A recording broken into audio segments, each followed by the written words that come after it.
19 février 2026, voici la guidance, les conseils apportés à chaque famille de signes afin que vous viviez cette journée de la façon la plus positive possible. Des conseils qui, je l'espère, seront le plus positifs possible pour vous. Le programme, il est juste ici. C'est le même programme que le tirage de la semaine que je vous invite à consulter si tel n'est pas encore le cas. On commence avec les taureaux, vierges et Capricorne, une carte pleine d'action que celle du 8 de bâton qui est votre guidance pour aujourd'hui. On vous invite à y aller. C'est un petit peu comme quand les tuyaux sont bouchés, vous savez, lorsque le 8 de bâton apparaît, poum, tout se débloque d'un coup, le bouchon est retiré avec perte et fracas bien sûr, mais là on vous invite vraiment à vous lancer, à y aller. C'est une carte qui nous invite à la célérité, à la rapidité justement d'action et à lancer vos projets. Alors peut-être que vous allez un petit peu les lancer tous en même temps, il s'agira de voir ceux qui sont le plus viables quand même, mais c'est une carte qui nous parle de communication, de bouger, de ne pas rester à votre place et de plus que jamais être dans l'action aujourd'hui. Bélier, Lion et Sagittaire, une belle carte que celle du chariot.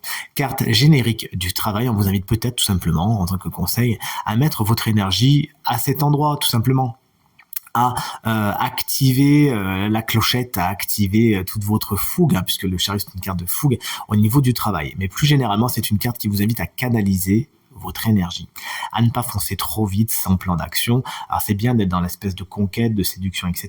Mais il faut quand même avoir un plan d'action, sinon vous allez droit dans le mur, tout simplement. Une carte qui vous invite également à porter une attention toute particulière à vos moyens de transport, chers amis signes de feu.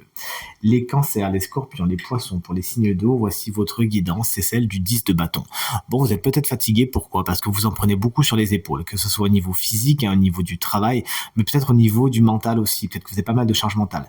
Là, on vous dit, ne portez que les charges qui sont à vous, dans un premier temps. Ne laissez pas les autres vous en rajouter inutilement, mais surtout, délestez-vous. Dans un premier temps, vous allez rendre à ceux qui vous mettent des charges un petit peu supplémentaires sur le dos. Vous allez leur les rendre, tout simplement, leur dire merci mais non merci. Et pour ce qui est de la charge mentale, vous allez vous en délester aussi. Si c'est au niveau du travail, n'hésitez pas à demander de l'aide, à déléguer, etc. Et enfin, vous voici, chers amis signes d'air, c'est-à-dire Gémeaux, Balance, Verseau qu'on embrasse bien fort. Si vous fêtez votre anniversaire aujourd'hui, voici la carte du 6 de bâton. Dans un premier temps, cette carte vous invite à entrer dans la lumière, à montrer qui vous êtes, à prendre votre place. Il y a des récompenses à prendre. Donc c'est pas le moment de faire de la fausse timidité, de la fausse humilité, mais n'hésitez pas à vous mettre en avant justement, à montrer ce que vous avez fait et à en être fier, tout simplement. Ne vous cachez pas, n'ayez pas honte, mais prenez bien toute votre place aujourd'hui. Pas mal de gratitude également est conseillé. N'hésitez pas à dire aux autres à quel point vous êtes content de ce qu'ils sont, de ce qu'ils font, et fatalement ça va créer un cercle vertueux. Je vous souhaite une très belle journée, je vous dis à demain, salut!